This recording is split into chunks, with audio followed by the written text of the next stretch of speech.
सचिन पायलट का 2 दिवसीय टोंक दौरे का आज दूसरा दिन। सचिन पायलट ने जिला न्यायालय परिसर में लिफ्ट का उद्घाटन किया। जिला सत्र न्यायालय श्री अयूब खान जी अभिभाषण संघ जिलाध्यक्ष एवं अधिवक्ता रहे मौजूद। जज साहब, हमारे अध्यक्ष शर्मा जी, हमारे जिला कांग्रेस कमेटी के अध्यक्ष बैरवा साहब, साउद सईदी जी, अली अहमद साहब, बार के सभी सदस्यगण, देवियों सज्जनों, मैंने जज साहब का भाषण सुना और जज साहब को जज की जगह कोई डिप्लोमेट होना चाहिए था, जो राजनयिक होता है।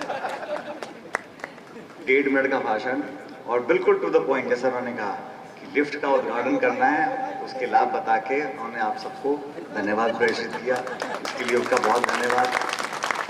हकीकत ये है कि जितने भी हमारे काले कोट धारक साथी बैठे हैं, कई बार मेरे पर आप लोगों ने ये दबाव डाला कि यहाँ पर हमको लिफ्ट चाहिए। तो मुझे मालूम पड़ा कि जो विधायक कोष से पैसा मैंने दिया, उसका सदुपयोग किया आपने। मुझसे पहले का लिफ्ट 10 लाख रुपए में लग जाएगी, मैंने 10 लाख रुपए दे दिए। पता पड़ा कि वकील साहिबान का वजन ज़्यादा है, लिफ्ट बड़ी लगानी पड़ेगी, तो उसके लिए 20 लाख रुपए चाहिए, तो मैंने 10 लाख रुपए और दे दिए।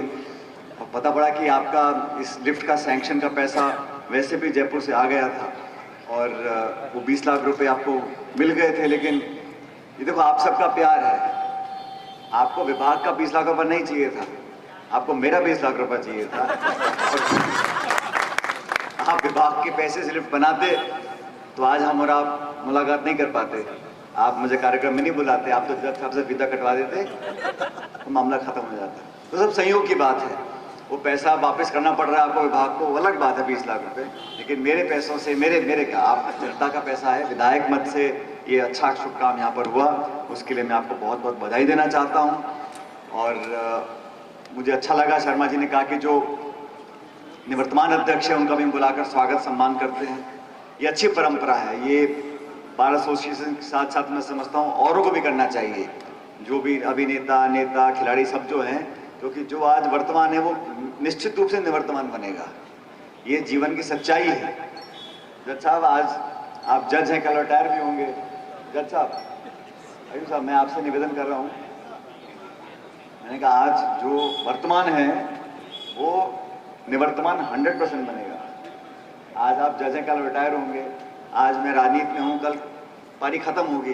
तो सब लोगों को पता होना चाहिए कि सब चीज़ की एक समय सीमा होती है। विषय ये है कि उस समय सीमा के अंदर हम लोग क्या और कितना कर पाते हैं, क्या अपने व्यवहार से, अपने काम से। मुझे कितनी खुशी हुई सुनकर जो जज साहब ने मुझे बताया कि पेंडेंसी नहीं है हमारे ज़िले में, केसेस की पेंडेंसी नहीं है। शाम को 7-8 बजे तक यहाँ कोर्ट लगता है और मामलों को निपटाया जाता है। इस संकल्प से, इस मानसिकता से अगर हम लोग काम करें, और न्यायपालिका में करोड़ों केसों की पेंडेंसी है देश भर में। एक सबसे बड़ा बोझ जो हमारे देश में आज मैं समझता हूँ वो हमारे lower courts, high court, supreme court सब मिला के करोड़ों के तादाद में हमारे यहाँ पेंडेंसी है। उसमें मुझे बताया किसी ने कि 3/4 जो केसेस हैं वो सरकार से रिलेटेड है।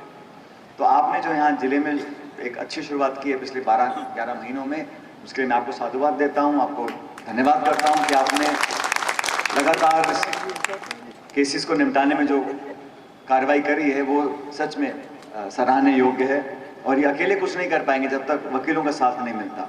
तो आपने देखा होगा कि सिर्फ 1.5 मिनट के भाषण में आपके बार को उन्होंने बहुत उसकी प्रशंसा करी, अनुशासित बार कह के बताया, मैं सुन रहा था।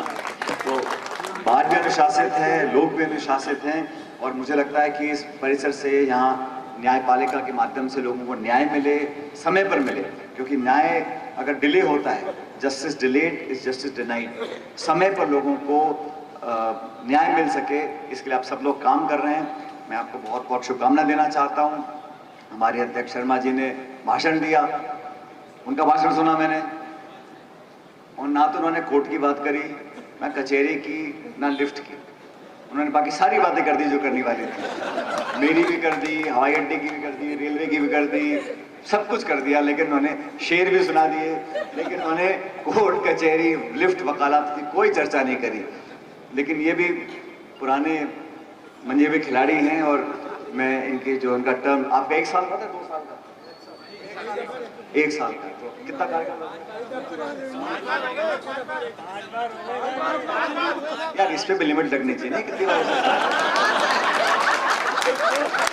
अमेरिका का राष्ट्रपति सिर्फ 2 बार चुनाव लड़ सकते हैं, जीत सकते हैं, और हर एक की टर्म होती है।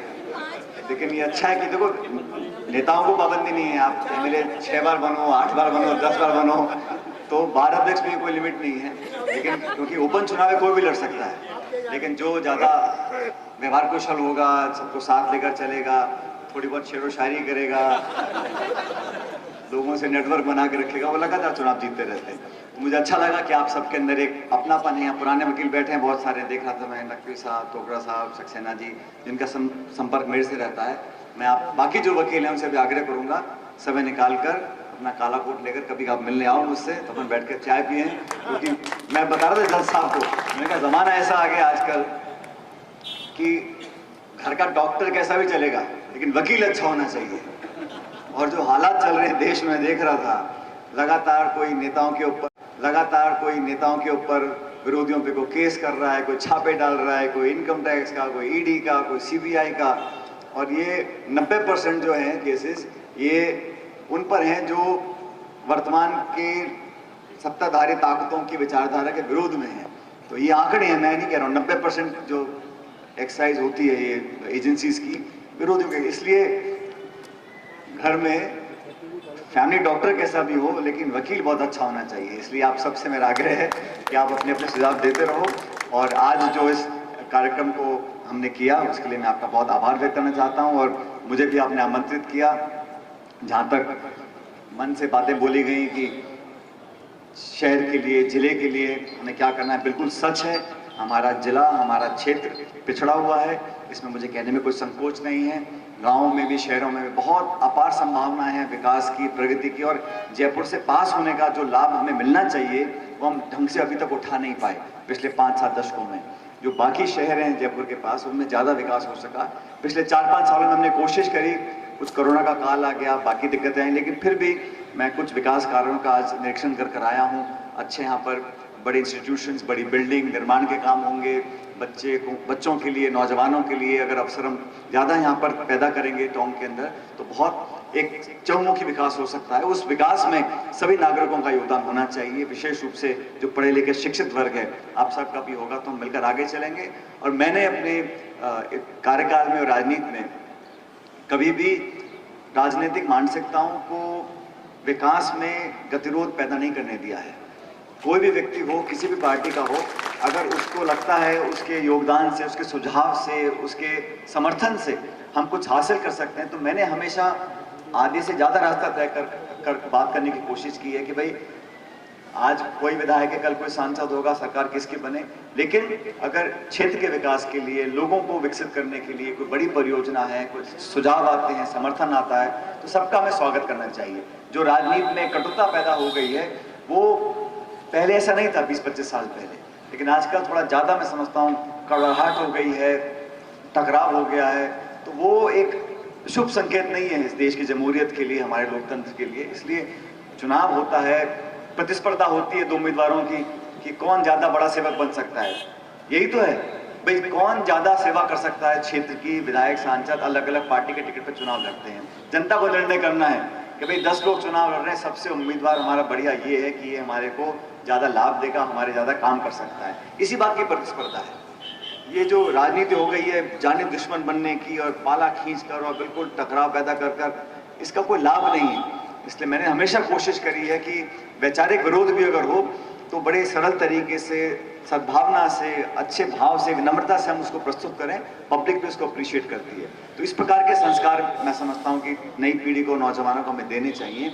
बाकी बात बोलने में, रखने में, विरोध दर्ज करने में, विचारधारा के खिलाफ, नीतियों के खिलाफ, गवर्नेंस के खिलाफ, पॉलिसी के खिलाफ, उसमें हम लोगों को बहुत जागरूकता से अपनी बात को रखना चाहिए, लेकिन संयमित तरीके से सही भाषा का प्रयोग करते, ताकि जो लोग हमें सुन रहे हैं, मैं चाहता हूं कि हम सब राजनेता किसी पार्टी के भी हों, लेकिन आने वाली पीढ़ी को अपने राजनेताओं पर गर्व होना चाहिए। कोई भी व्यक्ति हो, किसी पार्टी का भी हो, लेकिन अपने आचरण से, अपने व्यवहार से, अपनी बोली से लोगों के बीच में एक अच्छी पैठ हम लोग बनाएंगे तो हम लोगों के लिए आगे आने वाली पीढ़ियों के लिए एक अच्छा उदाहरण हम लोग